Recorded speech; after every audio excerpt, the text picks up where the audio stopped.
ನಿನ್ನೆ ಕರ್ಕೊಂಬರ್ತಿರುವಂಥ ಸಂದರ್ಭದಲ್ಲೂ ಕೂಡ ಅಷ್ಟೇನೆ ಏನು ವಿಪರೀತ ಪ್ರಮಾಣದಲ್ಲಿ ಅಭಿಮಾನಿಗಳು ಕಿಕ್ಕಿರೋದು ನೆರೆದು ಬಿಟ್ಟಿದ್ರು. ಅವ್ರನ್ನ ತಹಬಂದಿ ತರುವಂಥದ್ದೇ ಪೊಲೀಸರಿಗೆ ಒಂದು ದೊಡ್ಡ ಸಾಹಸ ಆಗಿತ್ತು. ಈಗ ನಾವು ನೋಡ್ತಾ ಇದ್ದೀವಿ ಕನಕದುರ್ಗಮ್ಮ ದೇವಸ್ಥಾನದ ಮುಂಭಾಗದಲ್ಲಿ ಅವರು ಈಡ್ಗಾಯ ಹೊಡಿತಾ ಇದ್ದಾರೆ ಅಭಿಮಾನಿಗಳು.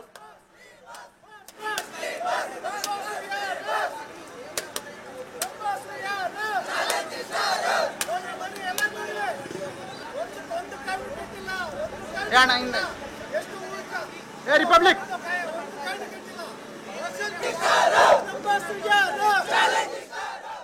ಬರೀ ನಮ್ಮ ಪ್ರತಿನಿಧಿ ಮಾಲ್ತೇಶ್ ಜಗ್ಗಿನ್ ಅಭಿಮಾನಿಗಳನ್ನ ಮಾತಾಡಿಸುವಂತ ಪ್ರಯತ್ನ ಮಾಡಿದ್ದಾರೆ. ಏನ್ ಹೇಳಿದ್ರು ನೋಡೋಣ.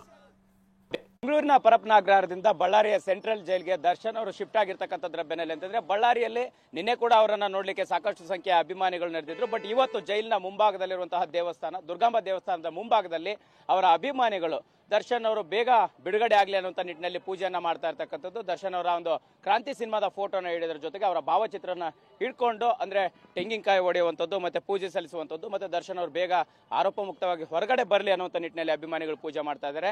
ಇಲ್ಲಿ ಅಭಿಮಾನಿಗಳ ಸಂಘದ ಮುಖ್ಯಸ್ಥರಿದ್ದಾರೆ, ಅವ್ರನ್ನೇ ಮಾತಾಡ್ಸೋಣ. ಸರ್, ಸಹಜವಾಗಿ ದರ್ಶನ್ ಅವರು ನಿನ್ನೆ ಬಂದ್ರು, ಅವ್ರು ನೋಡಕ್ ಕೂಡ ಬಂದಿದ್ರಿ. ಸೊ ನಿನ್ನೆ ನೋಡಕ್ ಆಗ್ಲಿಲ್ಲ, ಬಟ್ ಇವತ್ತು ಪೂಜೆ ಮಾಡ್ತಾ ಇದ್ರಿ. ಏನಂತ ಪೂಜೆ ಸಲ್ಲಿಸ್ತಾ ಇದ್ದೀರಿ ಅಂತ? ಸರ್, ಬಳ್ಳಾರಿಯ ಪ್ರಸಿದ್ಧ ಪವರ್ಫುಲ್ ದೇವಿ ಅಂತಾನೆ ನಾವು ಭಾವಿಸಿರುವಂಥ ನಗರ ದೇವತೆ ಶ್ರೀ ಕನಕದುರ್ಗಮ್ಮನಲ್ಲಿ ದರ್ಶನ್ ಬಾಸ್ಗೆ ಒಳ್ಳೇದಾಗಲಿ ಅನ್ನೋ ಉದ್ದೇಶಕ್ಕಾಗಿ ಆದಷ್ಟು ಬೇಗ ಈ ಕೇಸ್ನಿಂದ ಮುಕ್ತರಾಗಲಿ ಅನ್ನೋ ಉದ್ದೇಶಕ್ಕಾಗಿ ಇವತ್ತು ಅವರ ಹೆಸರು ಮೇಲೆ ಕುಂಕುಮಾರ್ಚನೆ, ಒಂದು 501 ಕಾಯಿ ಮಾಲಾರ್ಪಣೆ ಹಾಗೂ ಪ್ರಸಾದ ವಿತರಣೆ ಕಾರ್ಯಕ್ರಮವನ್ನು ಹಮ್ಮಿಕೊಂಡಿದ್ವಿ. ಸರ್, ಈಗ ಇಂಥದ್ದೊಂದು ಘಟನೆಯಲ್ಲಿ ದರ್ಶನ್ ಅವರು ಇದ್ದಾರೆ ಅನ್ನೋಂಥ ಪರಿಸ್ಥಿತಿ ಇದೆ. ಸೊ ಇದೆಲ್ಲವನ್ನು ಕೂಡ ಗಮನಿಸ್ತಾ ಇದ್ದಾರೆ. ಇಂಥ ಸಂದರ್ಭದಲ್ಲಿ ದೇವರೇ ಮೊರೆ ಹೋದಾಗ ಕ್ಷಣ ದರ್ಶನ್ ಅವ್ರಿಗೆ ಯಾವ ರೀತಿ ಒಳ್ಳೆ ದಿನಗಳು ಬರ್ಬೋದು ಅಂತ ನಿಮ್ಮ ಭರವಸೆ ಇದೆ ಅನ್ನೋಂಥದ್ದು? ಖಂಡಿತವಾಗಿ ಸರ್, ಖಂಡಿತವಾಗೂ ದೇವ್ರು ನಂಬಿದ್ರೆ ಯಾರು ಕೈ ಬಿಡಲ್ಲ. ಎಂಥವ್ರು ಏನೇನೋ ತಪ್ಪು ಮಾಡಿದ್ರೆ ಈ ವಿಷಯದಲ್ಲಿ ನಮ್ಮ ದರ್ಶನ್ ಬಾಸ್ ತಪ್ಪು ಮಾಡಿಲ್ಲ ಅಂತ ದೃಢ ನಿರ್ಧಾರ ನಮ್ಮ ಎಲ್ಲ ಅಭಿಮಾನಿಗಳಿದೆ. ಅವರಿಂದ ಇರೋಂಥ ಸಹಚರರು ಏನೋ ಮುನ್ನುಗ್ಗಿ ಏನೋ ಒಂದು ತಪ್ಪು ಮಾಡಿದ್ದಾರೆ. ಅದೇ ವಿನ ನಮ್ಮ ದರ್ಶನ್ ಬಾಸ್ ಯಾವುದೇ ರೀತಿಯ ತಪ್ಪು ಮಾಡಿಲ್ಲ ಅಂತ ದೃಢ ನಂಬಿಕೆ ಇದೆ. ಆದಷ್ಟು ಬೇಗ ಈ ಕೇಸ್ನಿಂದ ಮುಕ್ತರಾಗ್ತಾರ ಅನ್ನೋ ನಂಬಿಕೆ ನಮಗಿದೆ. ಹೌದು ಸರ್, ಹೌದು ಸರ್. ಸರ್, ಈಗ ನಿನ್ನೆ ಅಂದ್ರೆ ಇಲ್ಲಿ ದರ್ಶನ್ ಅವ್ರು ಬಂದ ನಂತರ ವಿಜಯಲಕ್ಷ್ಮಿ ಮೇಡಮ್ ನಿಮ್ ಜೊತೆ ಮಾತನಾಡಿದ್ರು ಅನ್ನುವಂಥ ಮಾಹಿತಿ ಇರತಕ್ಕಂಥದ್ದು, ಆ ರೀತಿಯ ವಿಚಾರಗಳನ್ನ ಏನಾದ್ರು ಹಂಚ್ಕೊಂಡಿದ್ದು ಅಥವಾ ಬೆಂಗಳೂರಿನ ನಿಮ್ಮ ಸಂಘದವರು ಅಭಿಮಾನಿಗಳು ಯಾರು ಫೋನ್ ಮಾಡಿದ್ರ, ವಿಚಾರಿಸಿದ್ರ, ಹೇಗೆ ಅನ್ನುವಂಥದ್ದು? ಇಲ್ಲ, ಅವ್ರ ಫ್ಯಾಮಿಲಿಯವರು ಏನೋ ಇದು ಮಾಡಿಲ್ಲ, ತಪ್ಪು ಮಾಹಿತಿ ಕೊಡ್ತಾ ಇದ್ದಾರೆ ಕೆಲವರು. ಆ ರೀತಿಯಾಗಿ ಏನಿಲ್ಲ. ಅವ್ರ ಆಪ್ತರು, ಅಭಿಮಾನಿ ಬಳಗದವರು ಎಲ್ಲ ಸಂಪರ್ಕದಲ್ಲಿ ಏನಾಗ್ತಾ ಇದೆ, ಏನು ಬೆಳವಣಿಗೆಣ ಹೆಂಗಣ ಮುಂದಿನ ದಿನಗಳಲ್ಲಿ ನಮ್ಮ ಬಳ್ಳಾರಿಯಲ್ಲಿ ಒಂದು ಬಳ್ಳಾರಿಯಲ್ಲಿದ್ದವರು ವಿಚಾರ ಮಾಡೋದು ಸಹಜ. ನಾವು ಬೆಂಗಳೂರಲ್ಲಿ ಇದ್ದಂಥ ಅಭಿಮಾನಿಗಳು ನಾವು ಇಲ್ಲಿದ್ದವರು ವಿಚಾರ ಮಾಡಿ ಸಹಜ. ಆದರೆ ಕುಟುಂಬಸ್ಥರು ಯಾರು ಸಂಪರ್ಕಕ್ಕೆ ಬಂದಿಲ್ಲ. ಇದು ಒಂದು ಸುಳ್ಳು ಮಾಹಿತಿ, ದಯವಿಟ್ಟು ಅದನ್ನು ಹರಡಿಸ್ತಾ ಇದ್ದಾರೆ. ಅದು ಒದ್ದಂತ ಅಂತ ಹೇಳಕ್ ಇಷ್ಟಪಡ್ತೀನಿ.